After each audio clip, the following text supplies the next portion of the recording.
أعوذ بالله من الشيطان الرجيم بسم الله الرحمن الرحيم قل لا أجد فيما أوحي إلي محرما على طاعم يطعمه إلا أن يكون ميتة أو دما مسفوحا أو لحم خنزير فإنه رجس أو فسقا أهل لغير الله به فمن اضطر غير باغ ولا عاد فإن ربك غفور رحيم. وقال تعالى في شان حبيبه إن الله وملائكته يصلون على النبي يا أيها الذين آمنوا صلوا عليه وسلموا تسليما بلغ العلا بكماله كشف الدجى بجماله حسنت جميع خصاله صلوا عليه.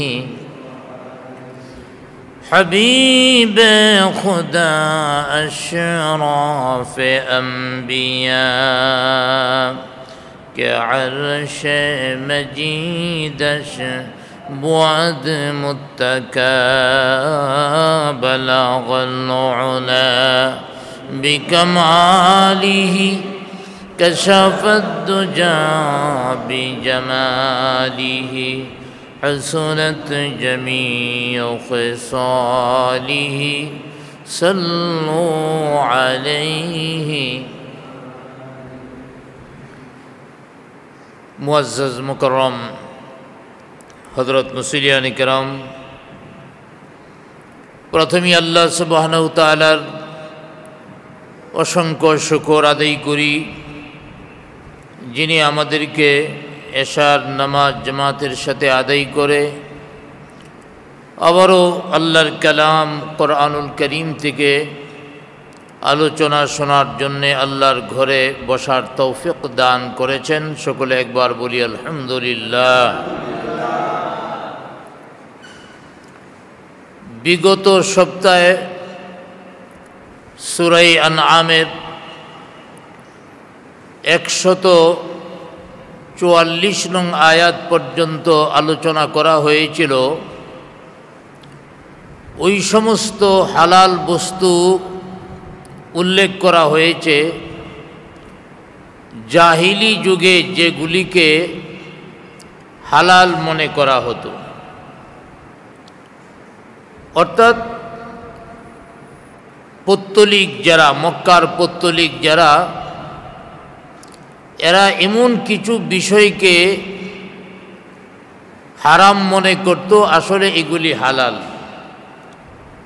আর আজকের আয়াতের মধ্যে মক্কার পৌত্তলিকরা এমন কিছু বিষয় নিজেদের জন্য হালাল মনে করত, প্রকৃতপক্ষে আল্লাহর পক্ষ থেকে সেগুলি হারাম।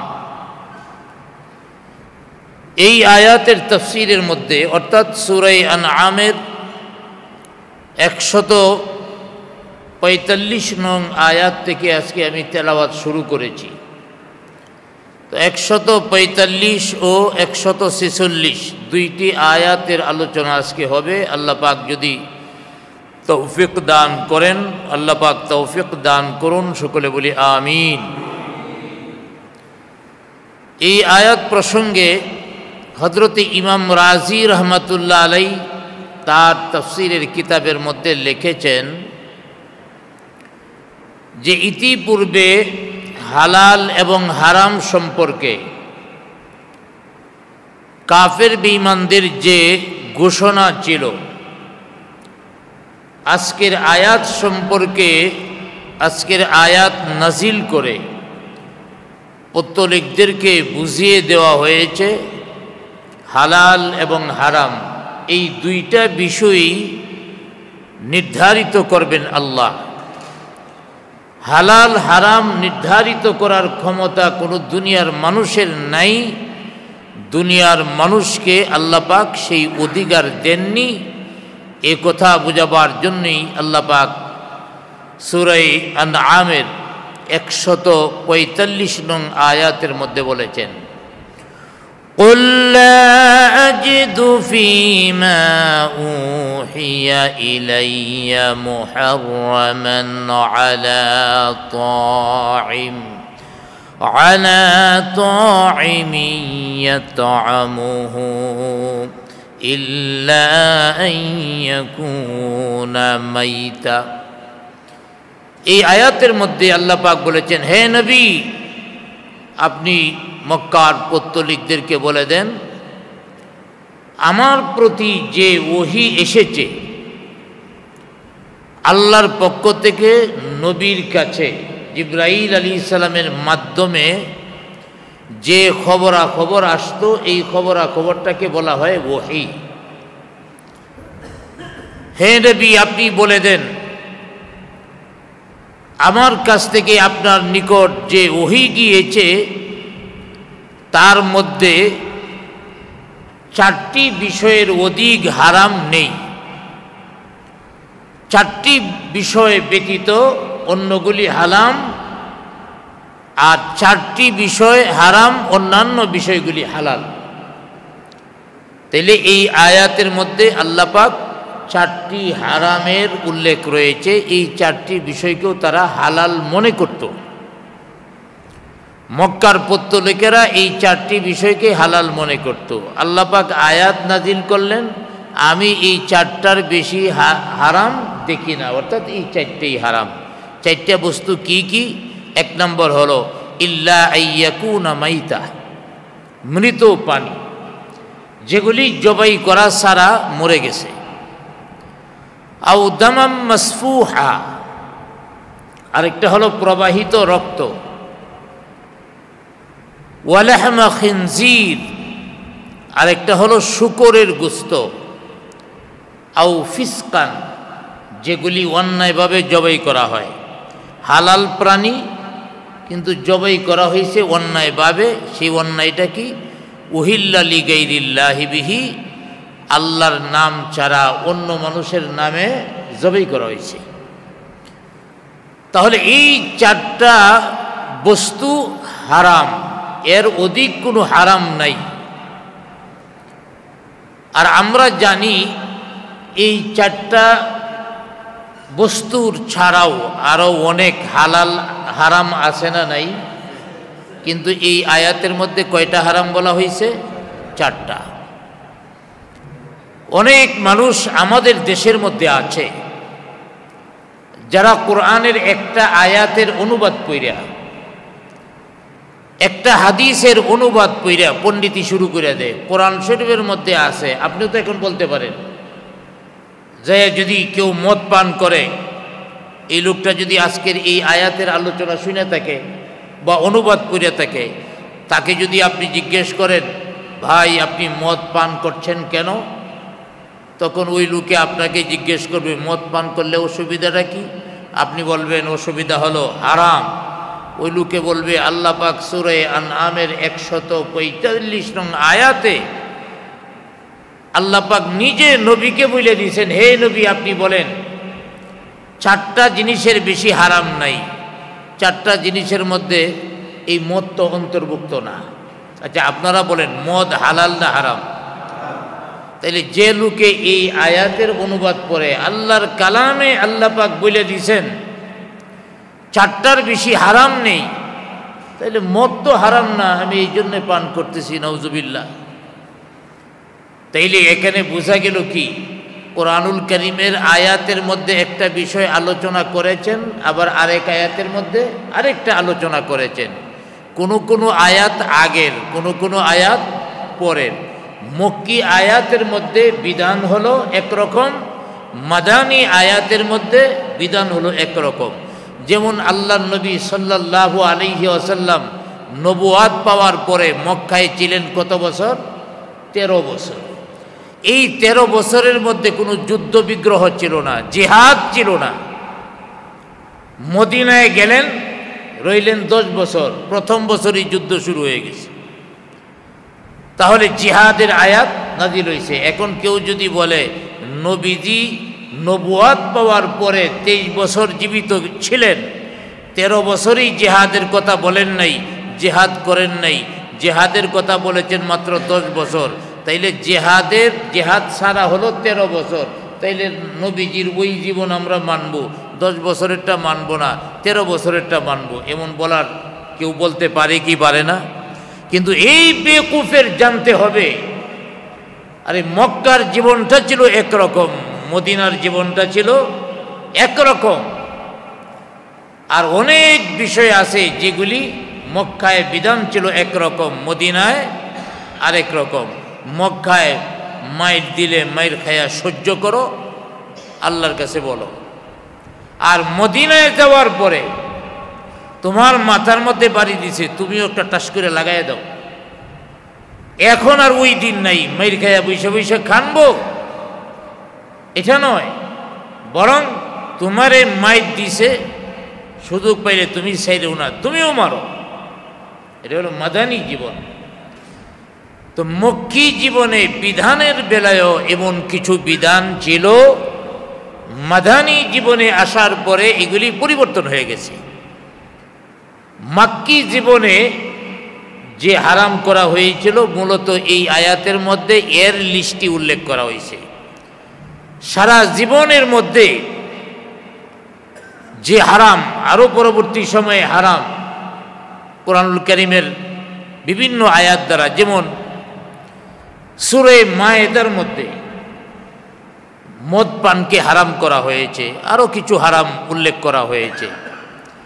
এই আয়াতের মধ্যে যদিও 4টা, অন্যান্য আয়াত মাদানী আয়াতের মধ্যে হারামের লিস্টিতে আরও অনেক অন্তর্ভুক্ত করা হয়েছে। আবার কোরআনুল কারীমের মধ্যে নাই, কিন্তু আমাদের নবী মুহাম্মদুর রাসূলুল্লাহ সাল্লাল্লাহু আলাইহি ওয়াসাল্লামের উনি বলে দিয়েছেন। আর নবীজির কথাটাও কিন্তু আল্লাহর পক্ষ থেকেই আসছে, আল্লাহর পক্ষ থেকে নবীজির কাছে আসছে। এই কথাগুলি 2 রকম। এক রকম হলো যেগুলি কোরআনের আয়াত, ওহী। আরেক প্রকার হলো আল্লাহর নবী নিজে বলে দিয়েছেন, কথা আল্লাহর, কিন্তু এখানে এবারতটা হলো নবীজির, ভাষা নবীজির। আর কোরআন হলো এবারত এবং মানি, যা কিছু আছে সবই আল্লাহর পক্ষ থেকে। তো যাক, অনেকেই আছে কোরআনে থাকলে মানবো, কোরআনে না থাকলে মানব না। আল্লাহর নবীর কথা আপনি না মানলে কেমনে হবে? যদি না মানেন তাহলে বিপদে পড়তে হবে। কোরআনুল কারীমের মধ্যে আপনি সব কিছু বিস্তারিত পাবেন না। বিস্তারিত নবীজি হাদিসের মধ্যে বলে দিয়েছেন।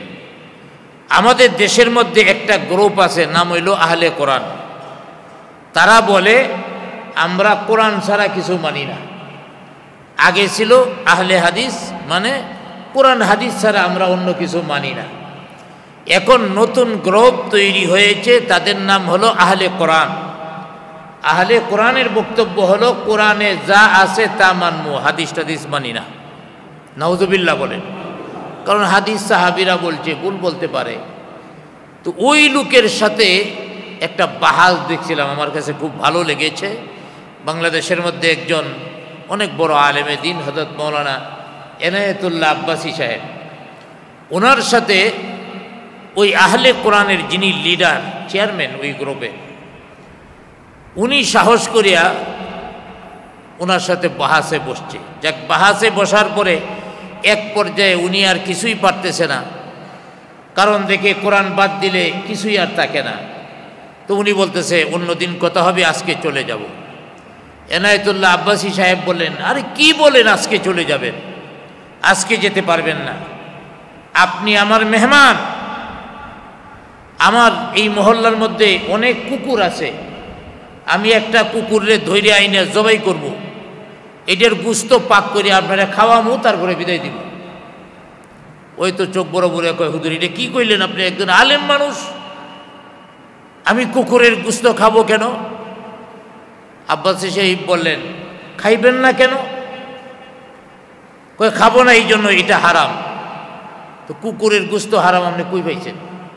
কোরআন শরীফে দেখান কোনো জায়গার মধ্যে কুকুরের গুস্ত হারাম কোরআনুল কারীমের কোথাও নাই। তাইলে হে তো আহলে কোরআন, কোরআন ছাড়া অন্য কিছু মানে না, কোরআন মানে। তাইলে কোরআনের মধ্যে যেগুলি হারাম বলছে এগুলির তালিকার মধ্যে কুকুরের গুস্ত নাই।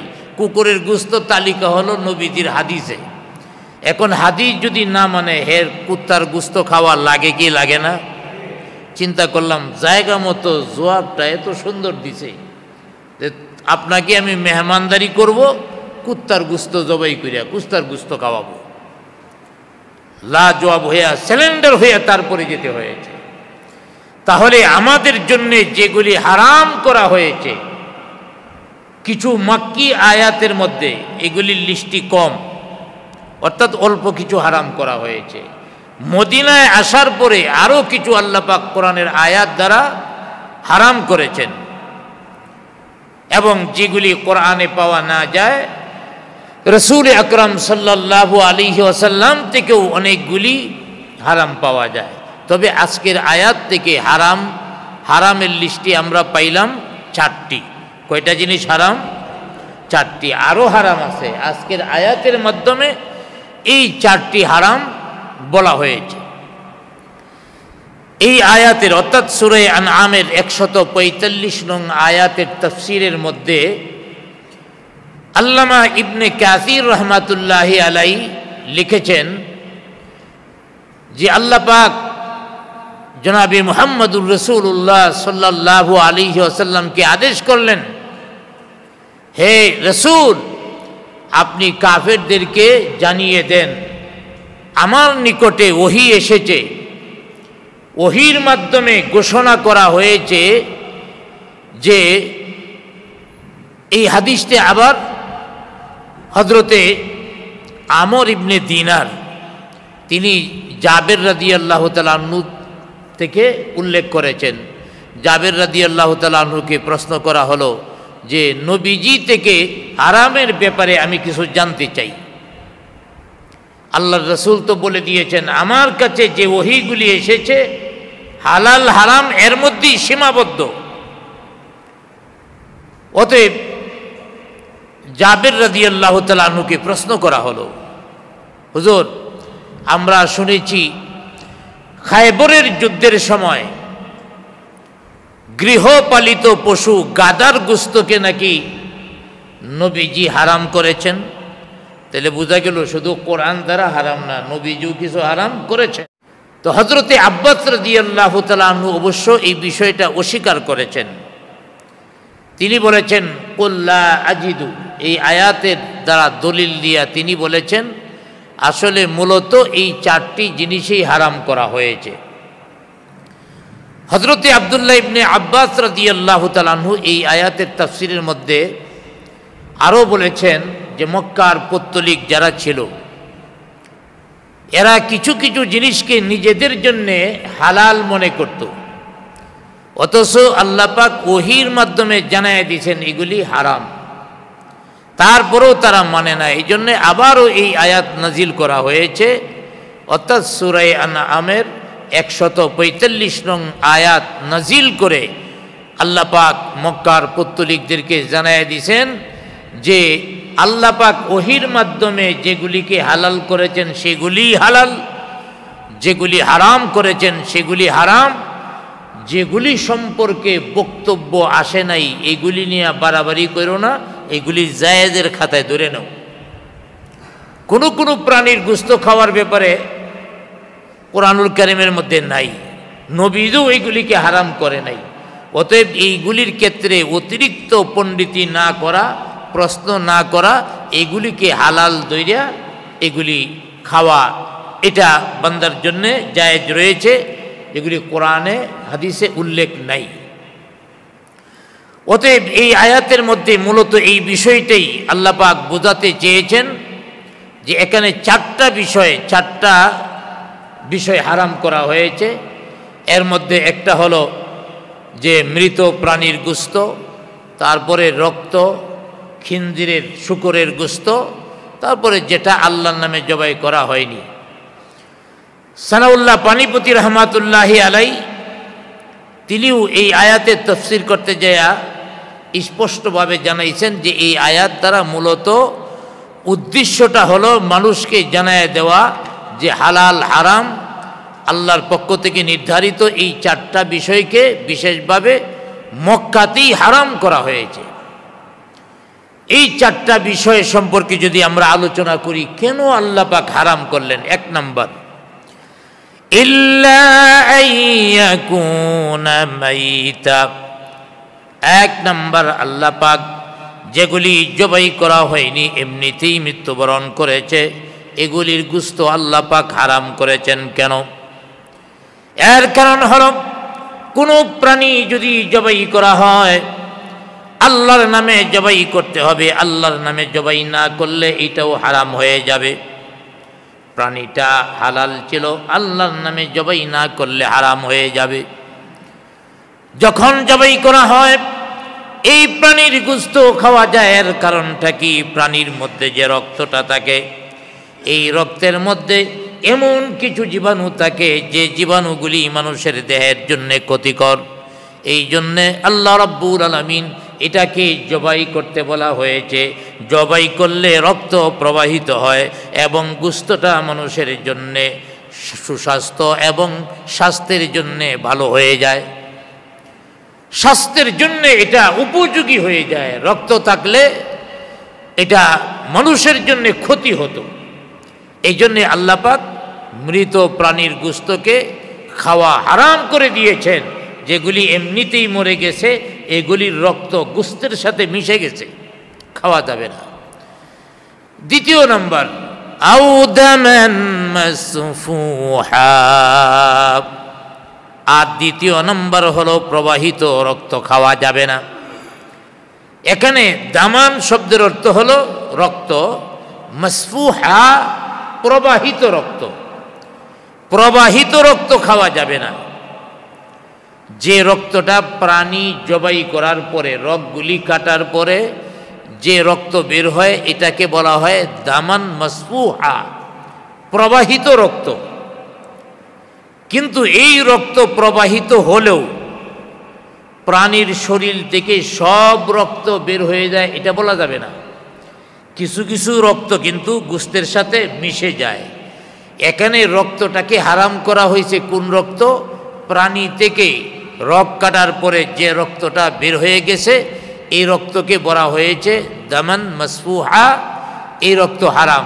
বাকি কিছু রক্ত গোশতের সাথে মিশে গেছে, ধুইলেও আলাদা হবে না, এই রক্তটা মানুষের জন্য ক্ষতিকর না, এই রক্তটা মানুষের জন্য ক্ষতিকর না।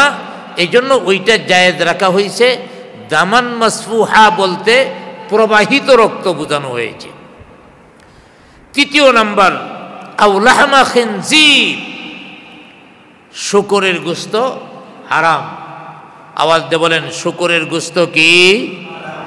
এখন প্রশ্ন হতে পারে, আল্লাহ পাক বলেছেন মৃত প্রাণীর গোশত খাওয়া যাবে না। প্রাণীটা যদি হালালও হয়, যেমন গরু ছাগল, খাওয়া যাবে না।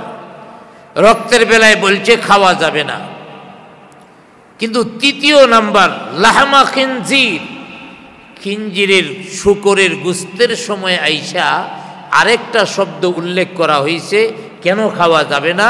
ফা ইন্নাহু রিজসুন, এটা আগা গোড়া যা আছে সব কি অপবিত্র।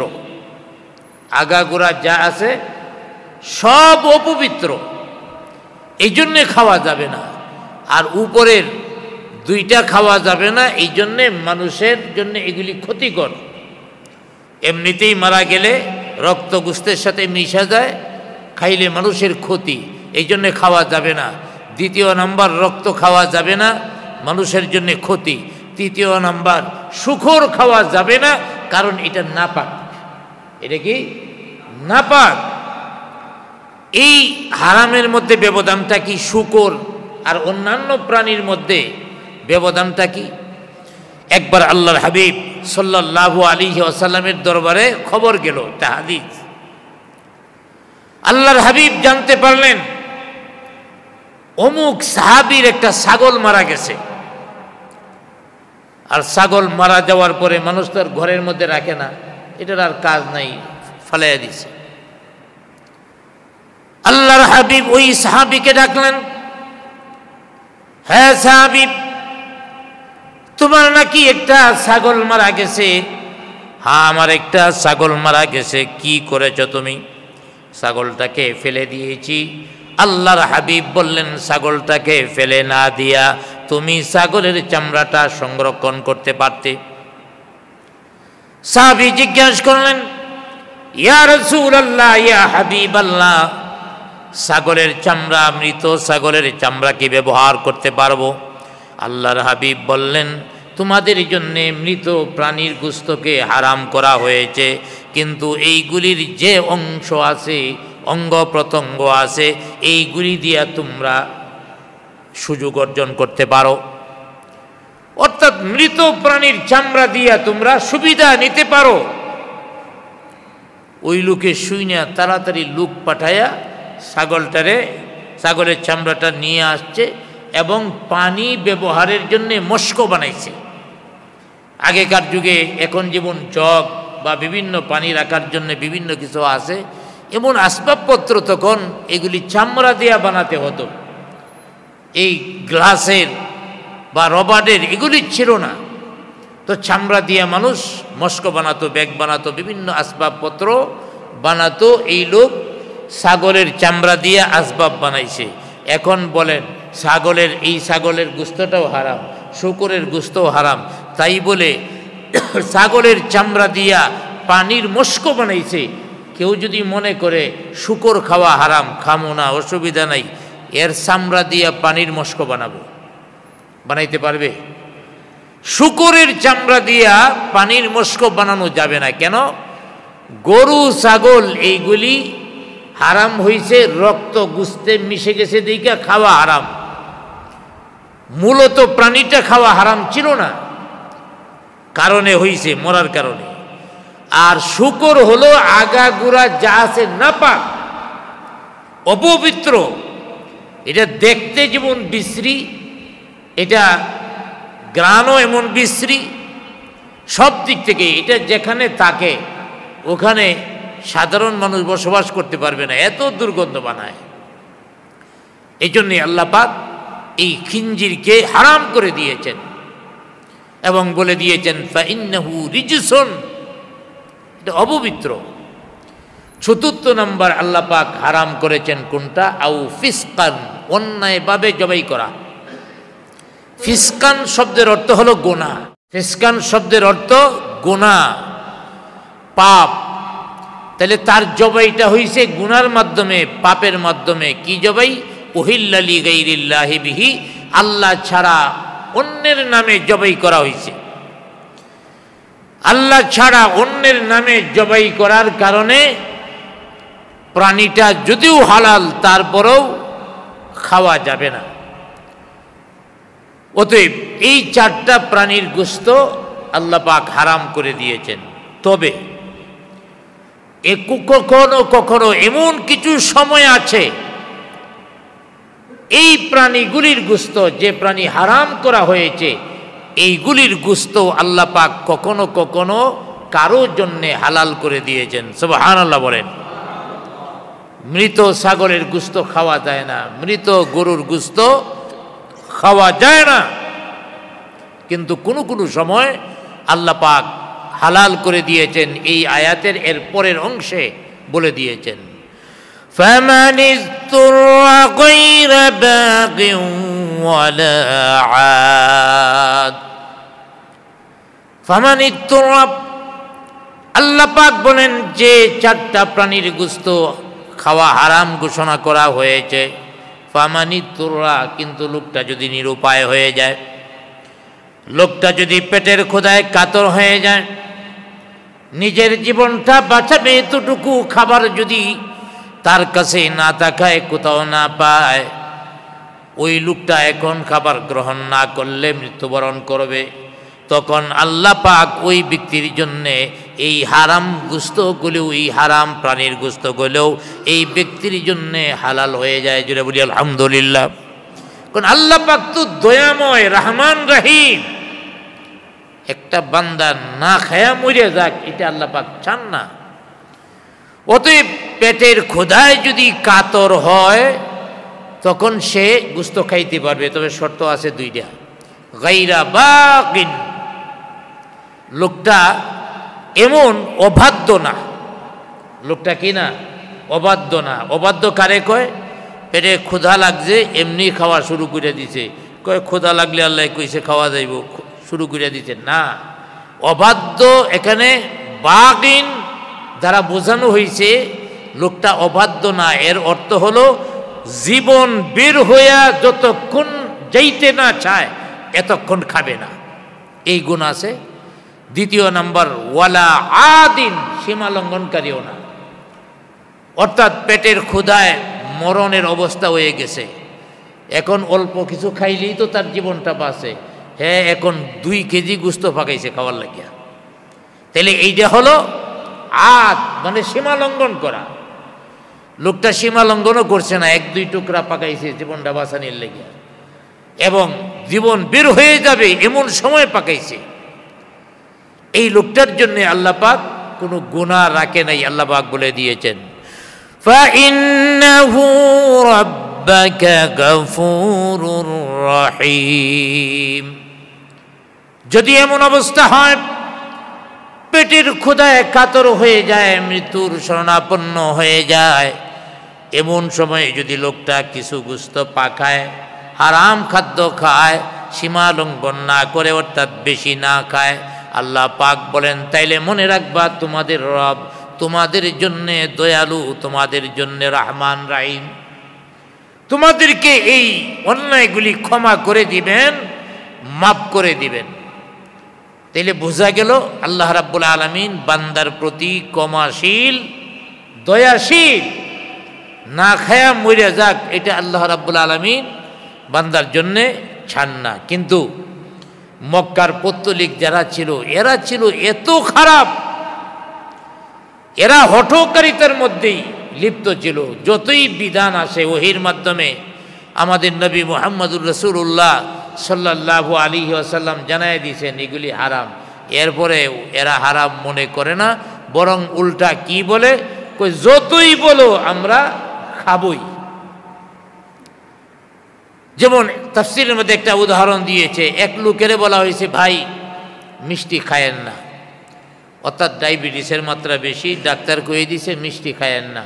হে বাইরিয়া আই আর কয় ডাক্তার কেডা, এই কয়েকদিন পর্যন্ত মিষ্টি ছাড়া আর কিছু খাবই না। আচ্ছা হ্যাঁ, যদি সারাদিন মিষ্টি খায় ডাক্তারের কোনো ক্ষতি আছে? আর ডাক্তার তো বলে দিয়েছেন আপনার ভালোর জন্যে, কল্যাণের জন্যে। আল্লাহর হাবিব তাদের ভালোর জন্যে বলছে, কিন্তু তারা আরো ঘাটতেরামি করছে এবং তারা হঠকারিতা করছে, জিদ আরো বাড়াইয়া দিছে। তানবী রহমতুল্লাহ আলাইহি একটা উদাহরণ দিচ্ছেন, আগেকার যুগে তো বাথরুম এত সুন্দর ছিল না, পাকা ছিল না, কোনো মতে ডাক্কা দেয়া কোনো মানুষ খোলাও বইতো। তো এক লোকে বাথরুমে বইছে বাথরুম করার জন্যে, তো বাথরুমের মধ্যে বইছে, চিন্তা করছে শুধু শুধু বইসা থেকে লাভ কি, সময়টা কাজে লাগাই। হ্যাঁ, বাথরুমের মধ্যে বইয়া বাথরুম করে আর মিষ্টি খায়।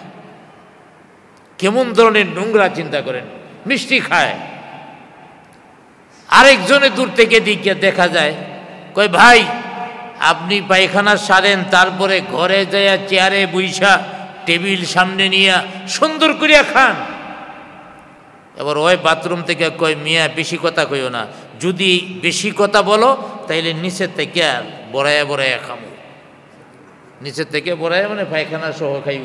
হে পায়খানা সহ খাইলে যিনি বলতেছেন তার কোনো ক্ষতি আছে? ক্ষতি যে খাইতেছে তারই হবে। আল্লাহর হাবিব সাল্লাল্লাহু আলাইহি ওয়াসাল্লাম মক্কার পৌত্তলিকদেরকে বারবার বুঝালেন, হে মক্কার পৌত্তলিকেরা, হালাল এবং হারাম এর তালিকা আল্লাহ রাব্বুল আলামিন আমার কাছে দিয়ে দিয়েছেন। আল্লাহ পাক আমার উপরে কোরআন নাজিল করেছেন, এই কোরআনের মাধ্যমে হালাল হারামের লিস্টই দিয়ে দিয়েছেন, তোমরা সেটা মানো। তারা সেটা মানল না, বরং আরো জিদ করলো, হঠকারিতা করলো।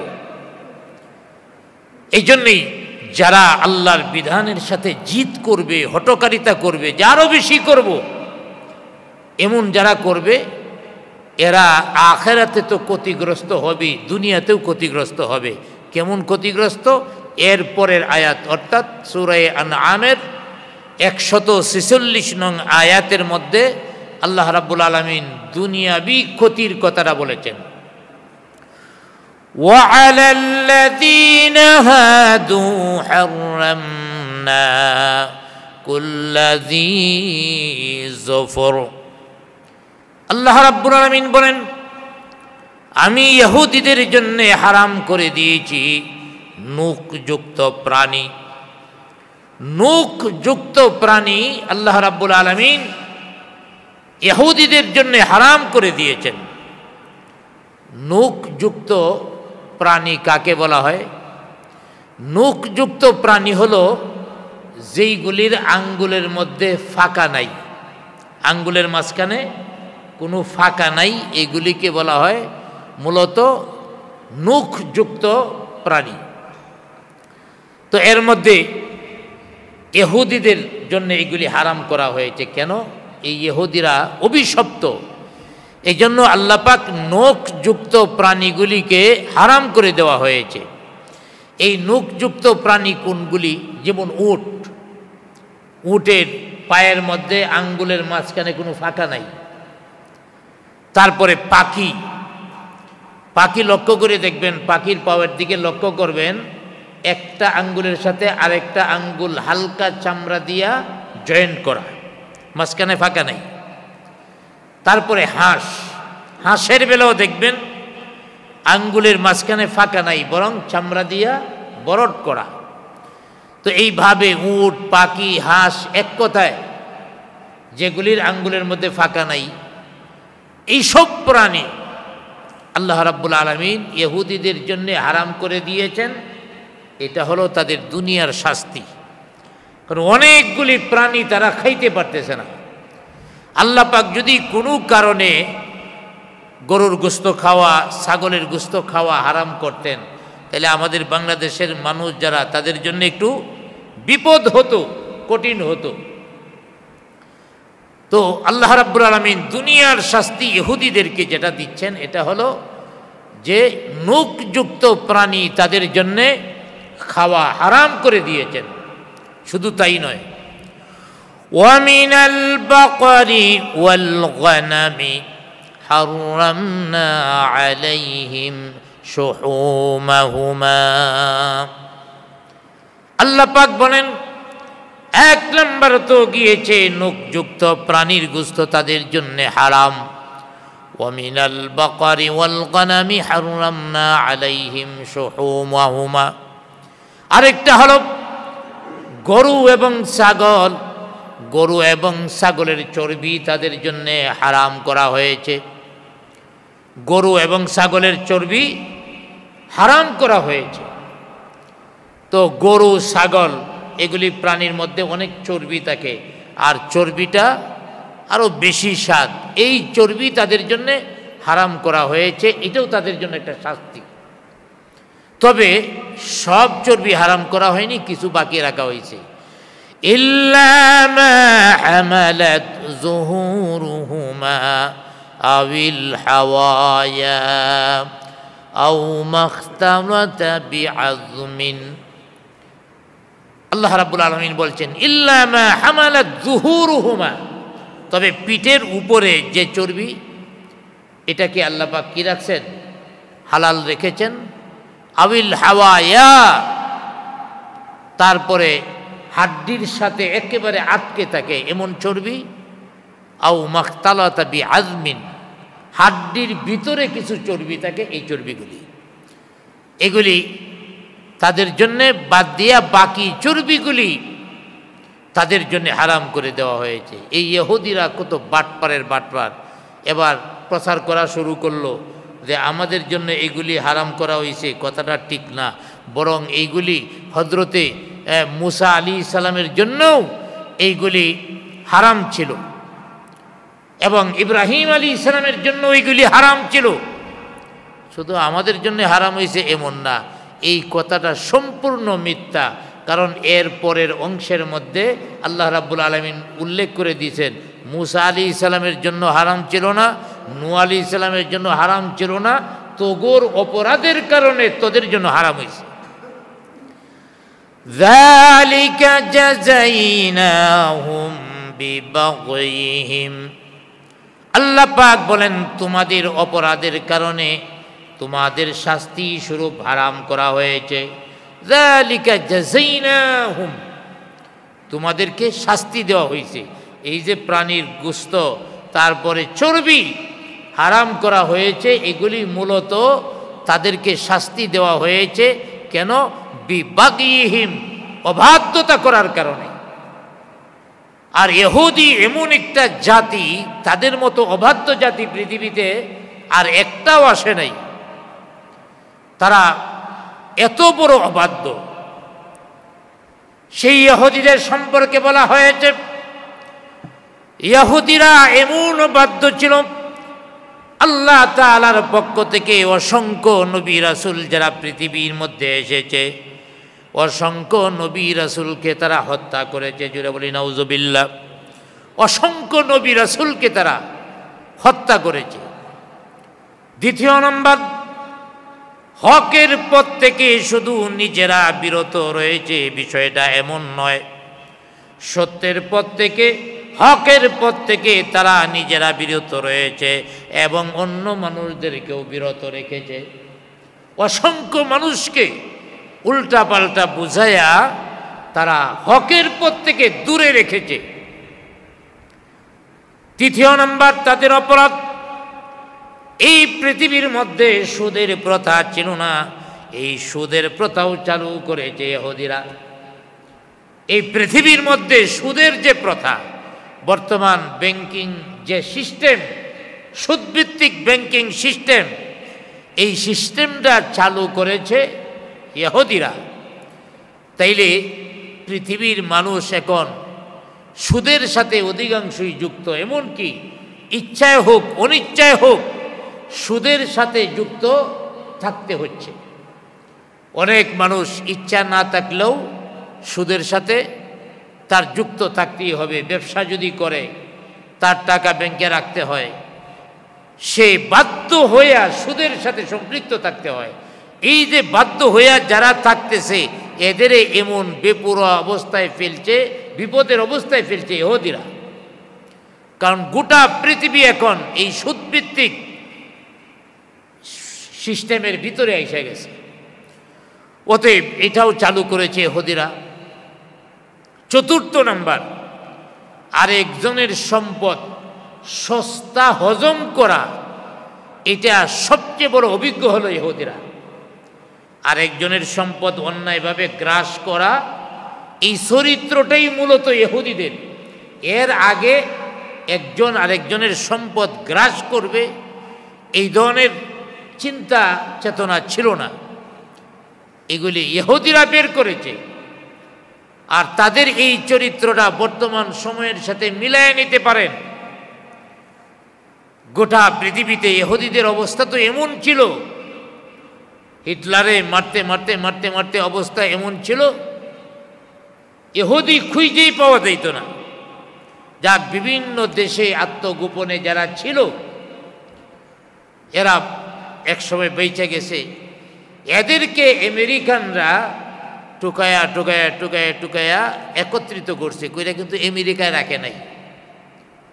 লন্ডনে রাখে নাই, কারণ জানে এটা এমন একটা জাতি, এই জাতি যেখানে থাকবে এখানেই ফেতনা লাগবে, যেখানেই থাকে ওখানেই জুলুম হবে। যার কারণে আমেরিকায় ইহুদিদের সাহায্য সহযোগিতা করে, কিন্তু আমেরিকায় তাদেরকে থাকার জন্য ওইভাবে দেয় না। যদি কেউ ওখানে নাগরিক হয়ও বাড়ি করতে চায়, অভিজাত কোনো এলাকায় তারা বাড়ি করতে পারে না। সবচেয়ে অবহেলিত এলাকা যেগুলি আমরা বস্তি টস্তি বলি, ওই সব জায়গায়, এছাড়া আমেরিকার উন্নত কোনো শহরে তাদেরকে বাড়ি করার জন্য অনুমতি দেওয়া হয় না।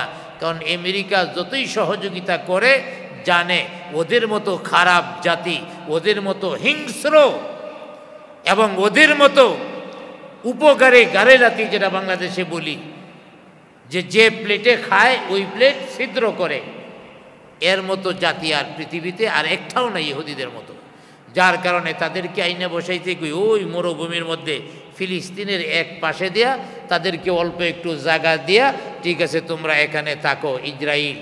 আর ওই ইসরায়েলি ওখানে থেকে দেখেন কিভাবে জুলুম করে, অন্যের সম্পদ গ্রাস করে, করতে করতে করতে করতে এখন মূল যে ফিলিস্তিন ছিল, তারা তো ফিলিস্তিনের এক পাশে দিয়া, মরুভূমি অনেক জায়গা খালি আছে, তাদের বুঝাইয়া টুজাইয়া ওখানে রেখে দিছে। কিন্তু এখন তারা দখল করতে করতে ফিলিস্তিন এমনভাবে দখল করছে, মনে করেন ফিলিস্তিনের ভিতরে ইসরায়েলিরা আছে, এখানে একটা বসতি, ওখানে একটা বসতি, ওখানে একটা বসতি, বাকি ফাঁকে থাকে সব ইসরায়েলি, অর্থাৎ পুরা ইসরায়েলি রাষ্ট্র বানিয়ে নিছে।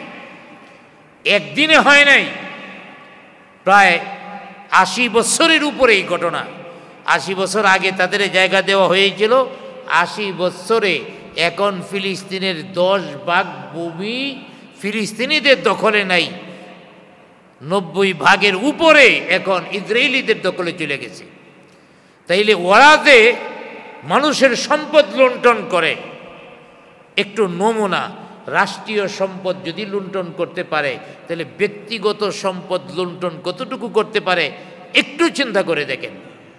তাইলে ইহুদিদের অপরাধের তালিকার মধ্যে যে একটা তালিকা হলো তারা নবীগণকে হত্যা করেছেন, দ্বিতীয় নাম্বার তালিকায় হলো তারা অসংখ্য নবীদেরকে হত্যা করেছেন, তৃতীয় নাম্বার তারা সুদের প্রথা চালু করেছেন, চতুর্থ নাম্বার তারা অন্যদের অর্থ সম্পদ আত্মসাৎ করে গ্রাস করে, আর পঞ্চম নাম্বার সবচেয়ে বড় অপরাধ যেটা তারা জানতো, শেষ নবী জনাবে মুহাম্মদুর রাসূলুল্লাহ সাল্লাল্লাহু আলাইহি ওয়াসাল্লামকে আল্লাহ পাক সত্য নবী বানায়া প্রেরণ করেছেন। তাদের কাছে আসমানি যে কিতাব ছিল, এই কিতাবের মাধ্যমে তারা জেনেছিল, বুঝেছিল, জানা বুঝা সত্ত্বেও আমাদের নবীর নবুয়াতকে অস্বীকার করে সবচেয়ে বড় অপরাধ তারা এটা করছে। অথচ তারা জানছে, জানার পরে কি করছে, আসমানি কিতাবের মধ্যে আমাদের নবীর আগমনের কথা যেখানে আছে ওই জায়গাটাই ছিঁড়ে ফেলাই দিচ্ছে। এরা কত বড় অবাধ্য জাতি চিন্তা করেন। আমাদের নবীর আলোচনা যেসব জায়গায় ছিল ওই সব জায়গা গায়েব করে দিছে, এগুলি রাখেই নেই। এইভাবে তারা চরম অবাধ্যতার মধ্যে লিপ্ত ছিল। ইহুদিদেরকে আখেরাতে শাস্তির মাত্রাটা আরো বেশি করা যায়, যে তো করে বারবার বারবার বারবার, যেমন একটা আদেশ, সরকারি একটা আদেশ যদি বারবার ঘোষণা দেওয়া হয়, না মানলে মানুষ বেশি শাস্তির মুখোমুখি হয়। একবার দুইবার জারি করছে আদেশ, এরপরও দেখা যায় অন্যায় করছে, তারে ধরে নিছে, সারার একটা সম্ভাবনা আছে। আর বারবার বারবার যেটা আদেশ করা হয়, এটা যদি লঙ্ঘন করে তার শাস্তির মাত্রাটা বেশি হয়। অতএব আল্লাহ পাক যাতে আখেরাতে ইহুদিদের শাস্তিটা আরও বেশি দেন, এই জন্য তাদের কর্মটাকে আরও বাড়ায় দেওয়া হয়েছে। তোরা অপরাধ করতে থাক, এই অপরাধের জন্যে তোদের শাস্তি দেওয়া হবে। পক্ষান্তরে যারা নেকির কাজ করবে, এই নেকটাও তাদের জন্য বাড়ায় দেওয়া হবে।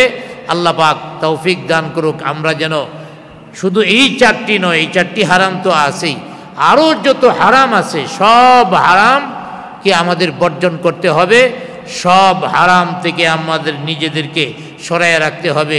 ঘুষ খাওয়া হারাম, সুদ খাওয়া হারাম, আরেকজনের মাল আত্মসাৎ করা হারাম, এইভাবে অসংখ্য হারামের লিস্টি কোরআনুল কারীমের অন্যান্য আয়াতের মধ্যে আছে। আবার যেগুলি কোরআনের মধ্যে নাই, আল্লাহর নবী মুহাম্মদুর রাসূলুল্লাহ সাল্লাল্লাহু আলাইহি ওয়াসাল্লাম হাদিসের মাধ্যমে বান্দাকে উম্মতকে জানায়া গেছেন এই এই জিনিসগুলি হারাম। অতএব আমাদের কোরআনও মানতে হবে, হাদিসও মানতে হবে, কারণ কোরআনের ব্যাখ্যা হলো হাদিস। কোরআনের ব্যাখ্যা কি? হাদিস। বর্তমান সময়ে আরেকটা গ্রুপ আছে, কোনো অসুবিধা নাই, কোরআন হাদিস আমরা মানি, তবে কোরআন হাদিস ছাড়া অন্য কিছু মানি না। কিসের আকাবির আর কিসের মুরব্বী, কিসের বাপদাদা, এগুলি মানি না। আমার ভাইয়েরা, আকাবির না মানা, বাপদাদার অনুসরণে খারাপ মনে করা, প্রতবষ্ট হওয়ার জন্য এটাও বড় কারণ। কারণ আপনার বাপদাদা যারা, এদের কাজের মধ্যেই আপনার জন্য রয়েছে বরকত। আপনার বাপদাদার কাজের মধ্যে আপনার জন্য বরকত রয়েছে। কেন? আপনার বাপদাদা ইমানদার ছিল। যাদের বাপদাদা ইমানদার, আচ্ছা আপনারা বলেন আমাদের পূর্বসূরি ইমানদার কিনা? তারা তো ইমানদার ছিল। আমরা যাদের মুরব্বী মানি, বড় বড় আলেম যারা, মুফাসসির যারা, তাদেরকে আমরা আকাবির মনে করি। তো আকাবির যদি বাদ দেওয়া হয়, আকাবিরদের কথা শোনা যাবে না, বাপদাদার কথা শোনা যাবে না, বাপদাদাও ছিল ইমানদার, তাইলে ইমানের দাবি বাদ দিয়া নতুন করে আমার মূর্তি পূজা শুরু করতে হবে? তারপরে আকাবির যারা, এই যে আজকে তাফসির করলাম, কোরআনের ব্যাখ্যা করলাম, আচ্ছা আপনারাই বলেন কোরআনের ব্যাখ্যাগুলি যারা লিখছে তারাও তো আকাবির, তারা মুফাসসির আসলাফ। আকাবির আসলাফ যারা, তারাই তো তাফসিরের কিতাবগুলি লিখেছেন। আকাবির আসলাফ যারা, তারাই তো মাসলার কিতাবগুলি লিখেছেন। তারা যদি মাসলার কিতাব না লিখতো, তাইলে আমরা এই ওযু কিভাবে নষ্ট হয়ে যায়, ওযু কিভাবে করতে হয়, গোসল কিভাবে করতে হয়, আমরা সবাই কোরআন হাদিস পড়িয়া এই মাসলাগুলি বাইর করা সম্ভব ছিল? যেমন উকিলরা আইনের বিষয়গুলি, আইনের বই পড়িয়া উকিলরা কি করে, কিভাবে কোন আইনের কি শাস্তি হয়, এটা এগুলি বের করে। একজন আসামির পক্ষে উকিল কথা বলে।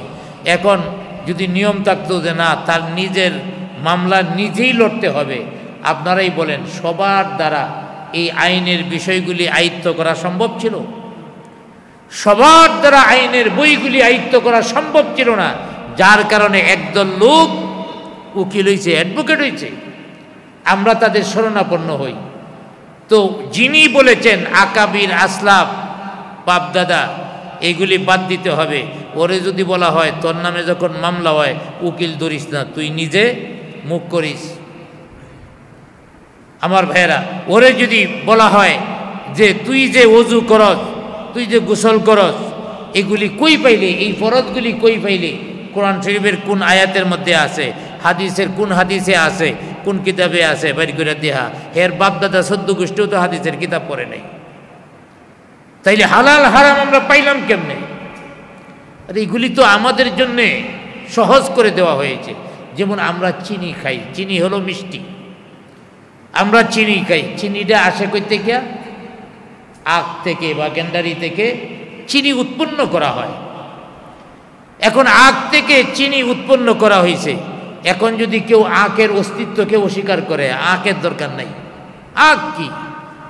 আরে বেটা পাগল, আখ বা গেন্ডারি যে যদি অস্বীকার করস, তাহলে তুই চিনি পাইবে কই থেকে?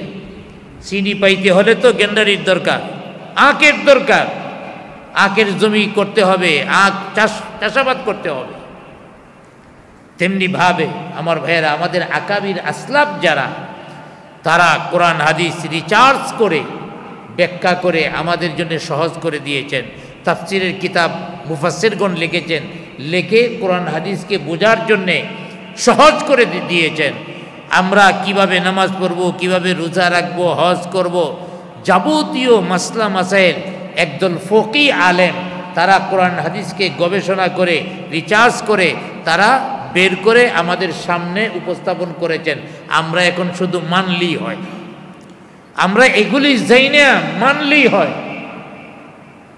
এখন যদি সব কিছুই সবার শিক্ষাটা বাধ্যতামূলক হইতো তাইলে কেউ চলতে পারতো না। আমি এখন অসুস্থ, এখন যদি কেউ ডাক্তার না হয় যে তুমি অসুস্থ, রোগ সম্পর্কে জানো, কোন ওষুধ খাইলে ভালো হবে, ওষুধ খাইয়ে নাও, আমার ভাইয়েরা, তাইলে এই রুগী কখনো নিজের চিকিৎসা করতে পারবে না, ডাক্তারি বই সে পড়ে নাই। তাহলে একদল ডাক্তার আছে, তাদের থেকে আমরা সহযোগিতা নেই। ইঞ্জিনিয়ারের কাছ থেকে আমরা রাস্তা বা বিল্ডিং বানাবার সাহায্য সহযোগিতা নেই।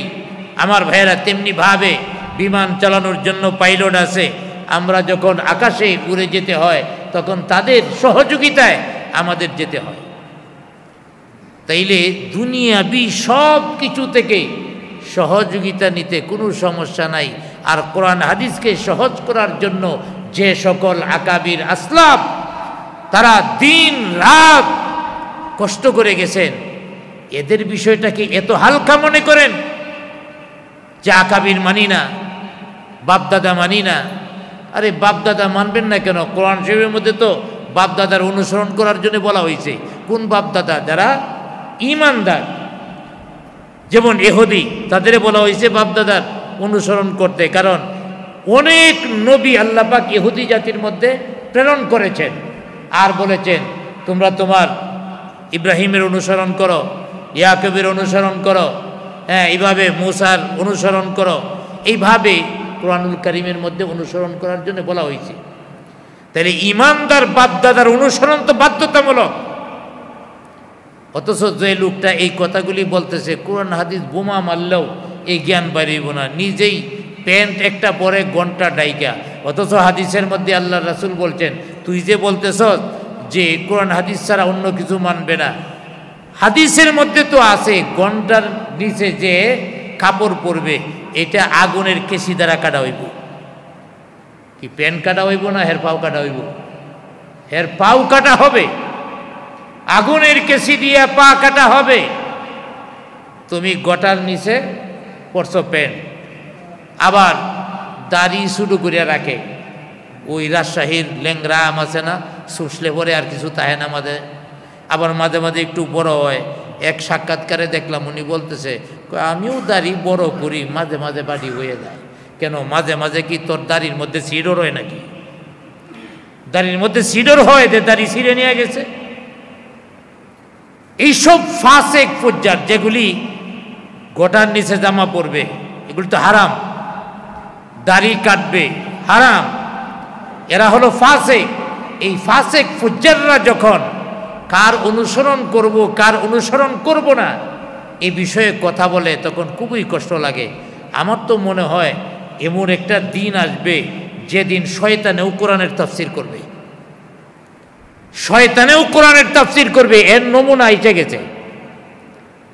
আমার ভাইয়েরা, এক মুফাসসির তিনি আলোচনা করতে করতে বলেছেন, এক জায়গায় দেখলাম তাফসীর করতেছে। কি তাফসীর? যিনি তাফসীর করতেছেন ওনার পরনের মধ্যে প্যান্ট এত টাইট বসতে পারতেছে না, শার্ট ট্রাই আছে, মাথার মধ্যে টুপিও নাই। উনি বইছে তাফসীর করার লাগিয়া, দলীয় তাফসীরে উনি হয় তো তাফসীর করার জন্য বসছে। এটা দিকে মনে হইল আর বেশি দিন দূরে নাই যে লোকটা সুপারি গাছের মতো চিকন প্যান্ট পরিয়া তাফসীর করতে পারে, যে লোকটা দাড়ি এমন রাখছে প্লাস দিয়া যদি খোঁজা হয় প্লাসের মধ্যেও আইয়ে না ঠিক মতে, এমন দাড়ি নিয়ে যদি তাফসীর করে তাহলে এক সময়ে শয়তানে তাফসীর করলে অসুবিধা কি? শয়তানেও কিন্তু ওয়াজ করে, কথা খুব ভালো, কথা খুব সুন্দর, উদ্দেশ্য খারাপ। এই ধরনের কথা ভালো উদ্দেশ্য খারাপ কিছু লোক আমাদের এই বাংলাদেশের মধ্যে যখনই ঐক্যের একটা পথ সুগম হয়, আলেম ওলামাদের মধ্যে ইসলামিক বিভিন্ন দলের মধ্যে যখনই ঐক্যের পথটা একটু সুগম হয় তখনই এক দুইটা ফাসেক ফুজ্জার, ইসলামের দুশ্মনই বলবো এগুলিকে, এই দুশ্মনেরা আবার ফাটল তৈরি করে দেয়, কৌশলে ফাটল তৈরি করে দেয়। আলেম ওলামা বা ইসলামিক কর্মী যারা যারা দিন প্রতিষ্ঠার জন্য কাজ করে এদের কখনো এক হওয়ার জন্য দেয় না। আল্লাহ পাক ওই সমস্ত ফিতনাবাজ, ওই সমস্ত যারা অনৈক্য তৈরি করে, এই অনৈক্য তৈরি করার পিছনে যারা কাজ করে, ফিতনা সৃষ্টি করে, এদের থেকে মুসলিম উম্মাকে আল্লাহ পাক হেফাজত করুক, সকলে বলি আমিন। এবং সমস্ত ইসলামিক ব্যক্তিত্ব যারা আছেন, দিন প্রতিষ্ঠার কাজে যারা কাজ করে থাকেন, এদের সবাইকে এক হয়ে আল্লাহর জমিনে আল্লাহর কোরআনের আইন প্রতিষ্ঠিত করার জন্যে আল্লাহ পাক তৌফিক দান করুক, সকলে বলি আমিন।